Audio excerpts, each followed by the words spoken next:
separado. Con tan poca suerte, que se le rompió.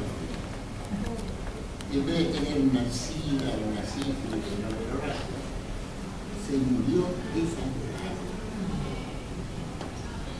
Murió en un charco de sangre tenido por el doctor Murat. Yo miraba que por un susto tenía 30 años, 28 años, no sabía qué carajo hacer. Se le murieron los dos. Bueno, el destino es el destino. Si algunas cosas quieren preguntar, si no les queda claro, por favor. Acá estamos para tratar de suscitar no para suscitar la velocidad del pensamiento. Maximiliano estuvo muy bien. Realmente me cagó la información que me daba. ¿Qué me queda? Me quedaría investigar un poco cómo llegamos allá. ¿Por qué Jasper llegó a esto? Yo si no tengo algo en la mano, como no fumo. Si no tengo algo en la mano, no lo siento. Entonces, ¿con esto ustedes que sea algo gráfico? No. Vamos a hablar, por ejemplo, él fue médico porque después de un viaje a Italia, lo relata en unos escritos, y se dio cuenta que hizo este país, no la mierda de Alemania donde vivía, a la que siempre dio. Todo ordenado, la ropa planchada, los vidrios limpios. Llega a Nápoles, ve la ropa colgada, la bombacha de la mujer, los pantalones, los calzoncillos, los tipos sentados en la vereda tomando vino, la pizzería que si vos le pagaba, si no, el pizzero decía, ¿y cuánto crees que comió? De ahí se va a Florencia, encuentra a David, encuentra la belleza de Florencia, va a Roma, se encuentra todo histórico histórico. Dice, ¿cómo yo voy a hacer derecho como quiere mi padre, que era un banquero? ¿Cómo voy a decir derecho con la ley? Siento que no cumple con la ley, es un pueblo feliz. ¿Cómo tuve la desgracia de nacer en Alemania? Porque en Alemania era todo recto. Y si tiene que ser abogado en Alemania, hay hasta que cumplir la ley. No es como nosotros, herederos de los italianos. Berretti, italiano. Lamentados apellidos de ustedes, pagano, italiano. Bueno, nosotros venimos el apellido materno italiano. Nosotros venimos de un país, por suerte, desorganizado. Pero en esa desorganización puede pensar, a nivel de arte, mucho más que los organizados alemanes, que no podemos decir que a nivel de ciencia son malos, son excelentes. Han descubierto todo. Hitler y el nazismo descubrieron los aparatos para subir a la estratosfera, pero que a nivel de lo que es la naturaleza y de pensar y de crear en un área que no sea la ciencia, no va ni para atrás ni para adelante. Entonces quería hacerle, no sé qué quería hacer. ¿Qué quería? ¿De qué era?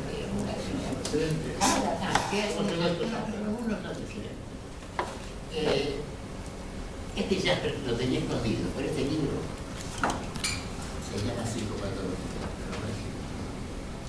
Esto es filósofo patología. No sé si está bien. Es la primera vez que lo digo. Esto es un libro de filosofía. Esto es Kant. Esto es... Bueno, vamos a hacer un poco de historia de filosofía. No sé cómo llegamos allá. Yo de filosofía oriental no sé nada.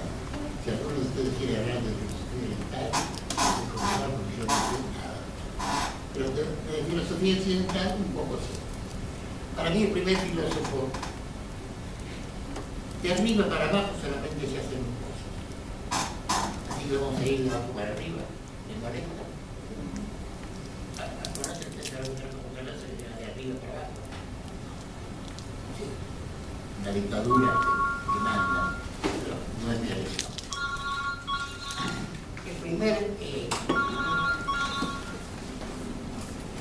primer filósofo occidental importante fue Tales.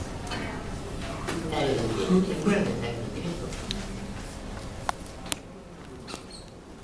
¿Se acuerdan del colegio secundario?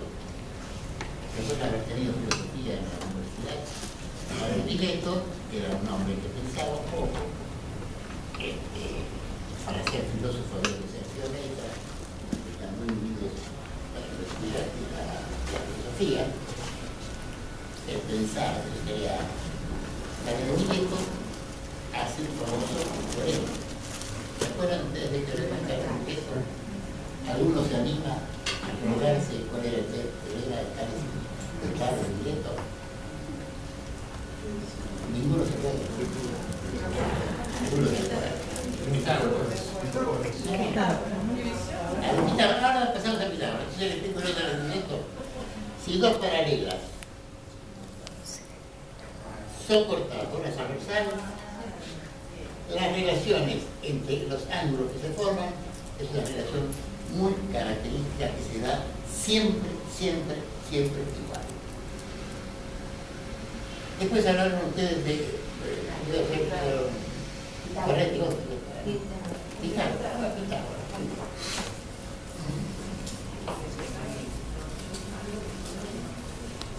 Pitágoras. Pitágoras también hizo un teorema. ¿Se acuerdan ustedes del teorema de Pitágoras? El cuadrado de los catetos. Entonces, sería, por ejemplo, yo tengo un triángulo. Este es un triángulo para ustedes. Muy bien. Si con este triángulo fabrico un triángulo equilátero, es decir, que tiene un ángulo de 90 grados. Vamos a ponerle este ángulo de 90 grados. La suma, esto se llama hipotenusa. Estos son los catetos. La suma del cateto A más la suma del cateto B al cuadrado es igual que el cuadrado de la hipotenusa. El cuadrado de la hipotenusa. Este tema fue revolucionario. Revolucionario. Porque fue el que inició la estructura del teorema. Esto tiene un desarrollo, que no me lo pidieran a mí por falta de tiempo, no puedo hacerlo. Pero tiene un desarrollo en el cual se demuestra por qué esto es así. Después viene, no más o menos, en esa misma época, vino un señor que se llamaba Aristóteles. ¿Oyeron hablar de Aristóteles?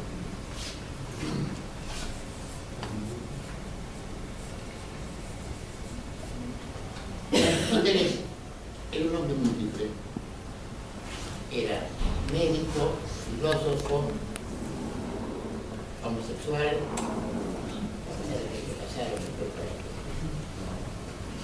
no sé, músico, escritor, filósofo, no le faltaba nada. No le faltaba nada. Pero además pensaba. Entonces se puso a pensar en lo que son las ideas. ¿Qué son las ideas? ¿Eso qué tenemos en la cabeza? ¿Qué es la idea? No la llamaba idea. En griego, ideas es elemento. Se llamaba elemento. Entonces decía que había 5 elementos. Los 5 elementos eran los 5 sentidos, perdón, 6 elementos. Eran los 5 sentidos más el agua. Porque todo nacía del agua. Para que una semilla germine, había que echarle agua. Para que alguien viva, tiene que tomar agua. No sabría que el 75% de todo es agua, que desde agua podemos tomar vino. Era el agua. Eran los 6 elementos vitales.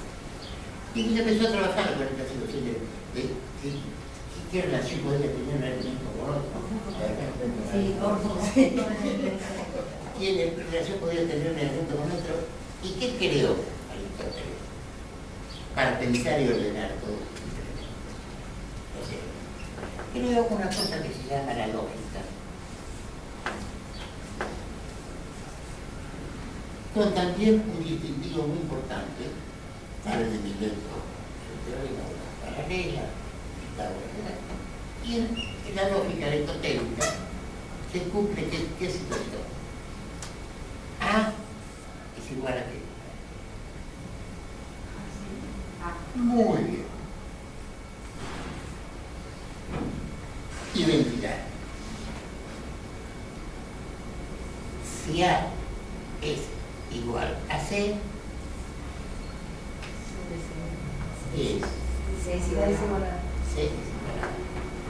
Si A es igual a C y es distinta a B,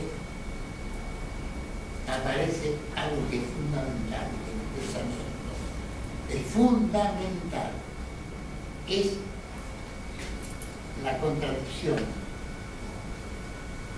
Es la contradicción. Es decir, algo que es, porque es en sí, algo que es, porque tiene un idéntico, y el principio de contradicción, o llamado actualmente por los filósofos el tercero excluido.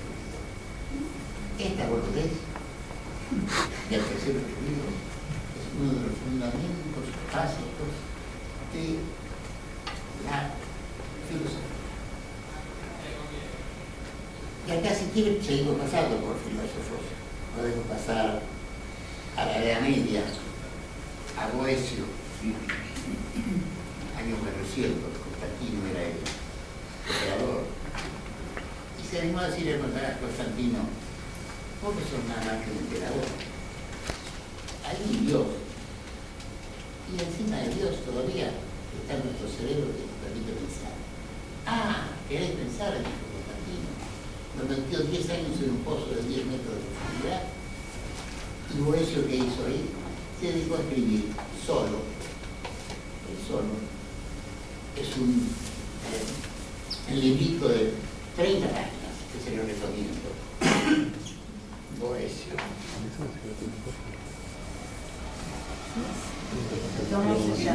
El libro se llama La Consolación. El libro se llama La Consolación. ¿Se ve al fondo? ¿Se ve? Sí, sí. La Consolación por la filosofía. Este libro tardó 10 años en escribirlo. Uno se sienta a leerlo. Hay esa edición muy barata que es edición de filosofía mexicana, por el editorial Corrúa, que es una banda de la filosofía, es una editorial muy productiva en México. Este libro debe costar 25 pesos. No podemos dejar de tener este libro ni de leerse, porque acá se demuestra cómo, y después vamos a ver con Schaffer, cómo es importante la comprensión. Y para comprender hay que hacer un laborioso trabajo. En ese laborioso trabajo está incluido Tales de Mileto con estos ángulos iguales. Está incluido Pitágoras con la suma de los catetos es igual al cuadrado de la hipotética. Fíjense ustedes, esto me está saliendo ahora, no lo había pensado antes. Pero la lógica aristotélica se envió también. A es igual a el tercero excluido. Y después de Boecio pasa un tiempo y ninguno pensó. Terminaron los romanos, vinieron los hunos, entraron los galos, salieron los otros. Guerra, guerrilla, pueblos. Un pelotón. Hasta que apareció un señor que se llamaba Santo Tomás de Aquino.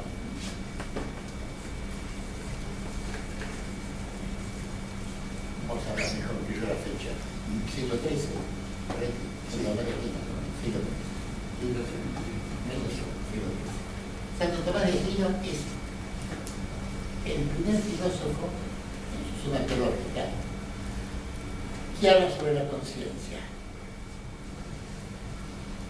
Eso que después, muchos años después,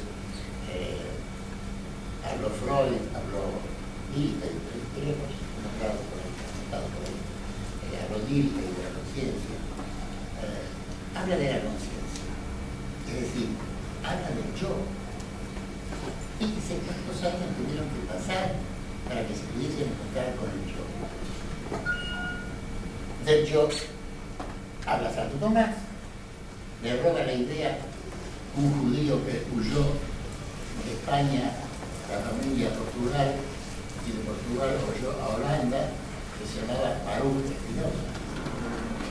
Baruch Spinoza es otro personaje importante.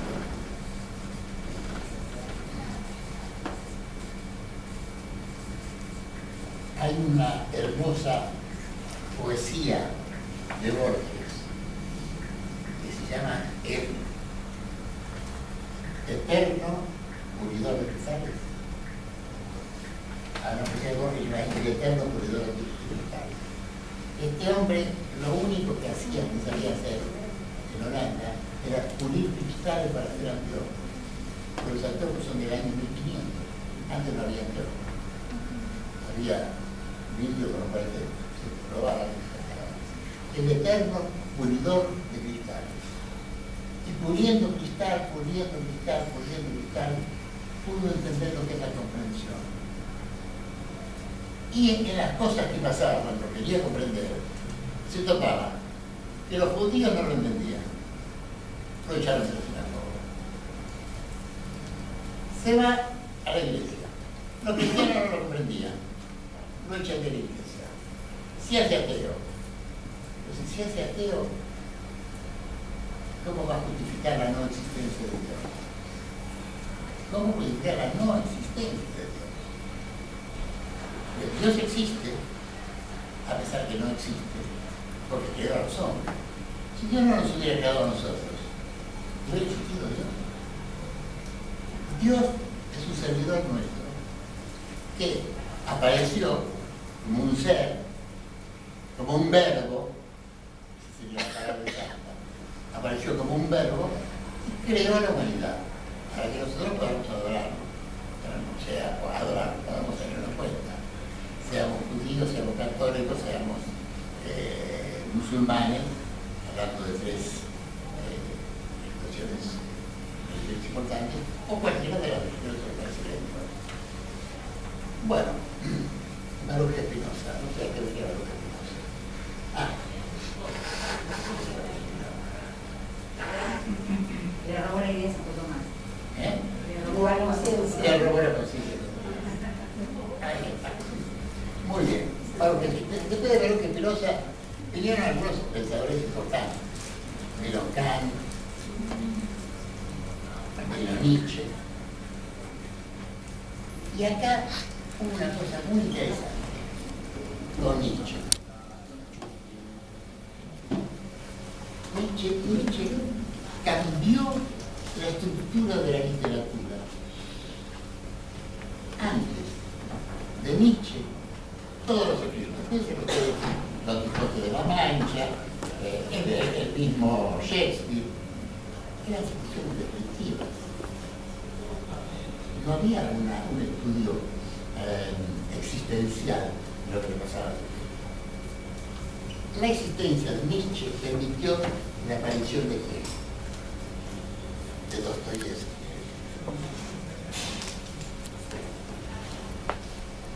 La aparición de Dostoyevsky, de todos los pensamientos de los pensadores rusos.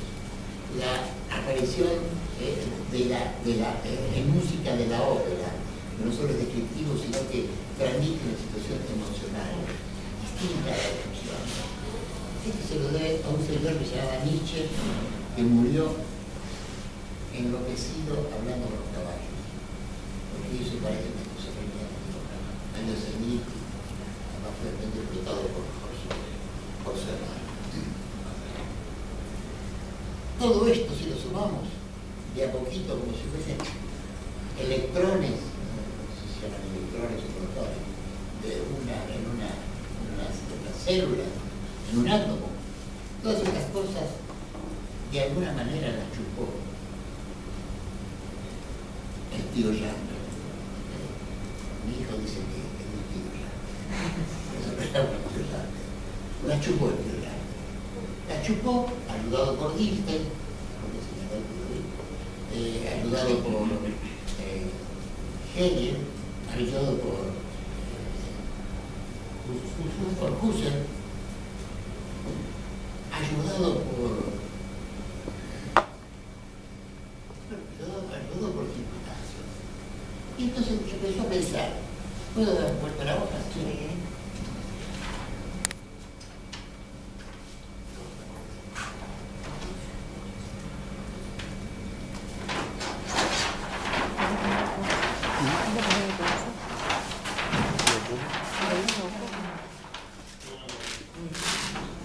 Empezó a pensar desde su situación, él confiesa, primeramente fue un peregriniano, porque Kraepelin, Freud y otros cuantos nacieron en el año 1856, que es curioso, toda la vida.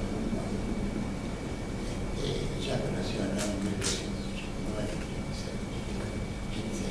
86. Empezó a pensar en el tema de la conciencia y del yo. ¿Y de qué pasaba? Para que nosotros tengamos una idea. ¿Qué pasaba? Había que ponerse en contacto con alguna otra cosa. Entonces, esto que Jasper no lo llama yo, no lo llama yo. ¿Cómo lo llama Jasper? Sujeto. No lo llama yo, porque seguramente se crearía una explicación con Freud, que ya había hablado de ello. Lo llama sujeto. Y todo lo que rodea a este sujeto, ¿qué es? Todo lo que hay aparte de lo que es un sujeto. Vamos a hablar de los elementos del ego. Todo lo que no es sujeto es objeto.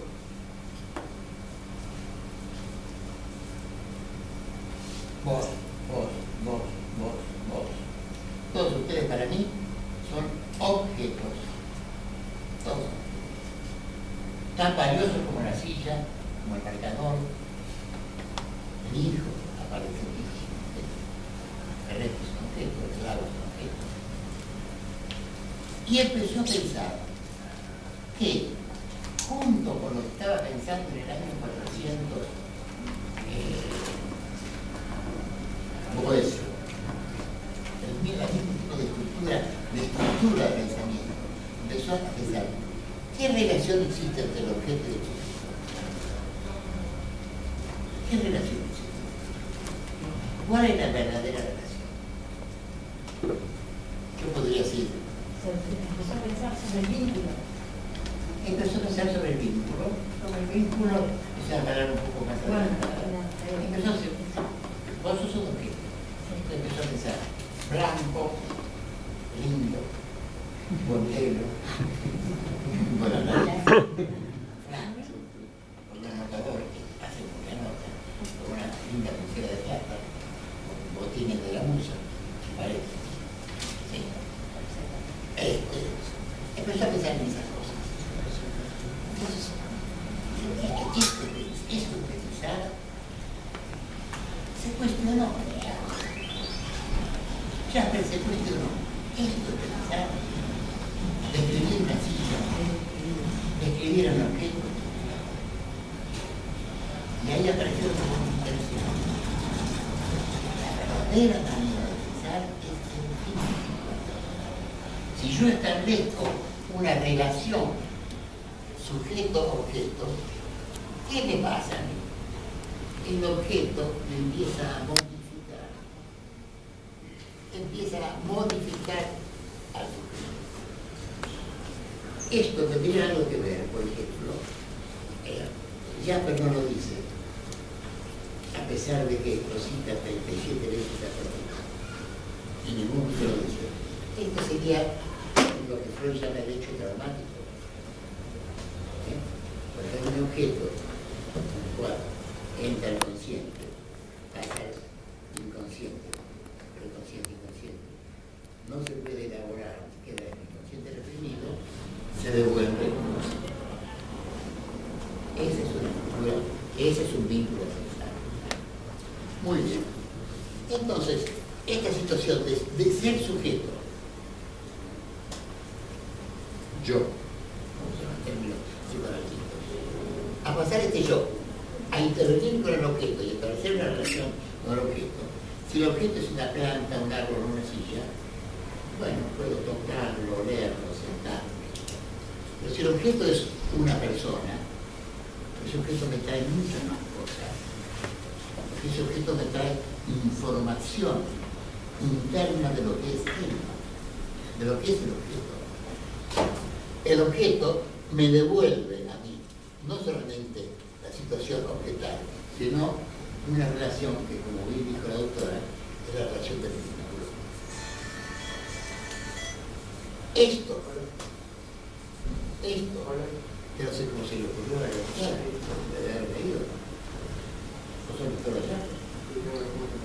No conocía ya, pero en realidad por lo que estoy escuchando tiene mucho que ver con la palabra que o sea, con un término que me gusta y que es el mismo. Como escuchando. Muy bien. Todo lo que el objeto entra en el sujeto está formando un vínculo. En tanto, este objeto sea a la vez que. Es también sujeto. Exacto. Este objeto se transforma en el vínculo en un sujeto.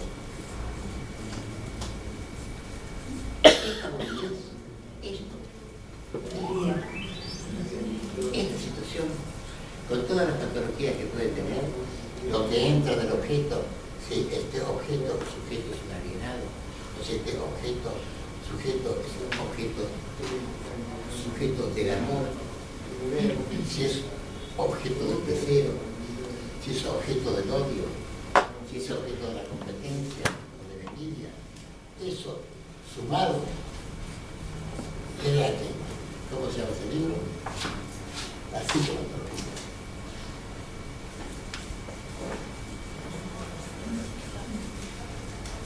Que como vimos hace un rato, no es una psicopatología al estilo de lo que entendemos por psicopatología, pero que es una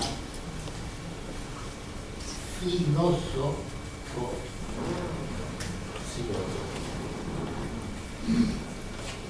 Bien.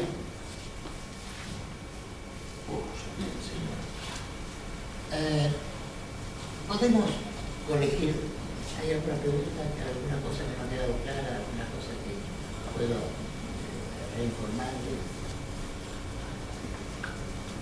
Es un auditorio con mucha competición. Yo no soy un sabio. Seré un jurado, yo.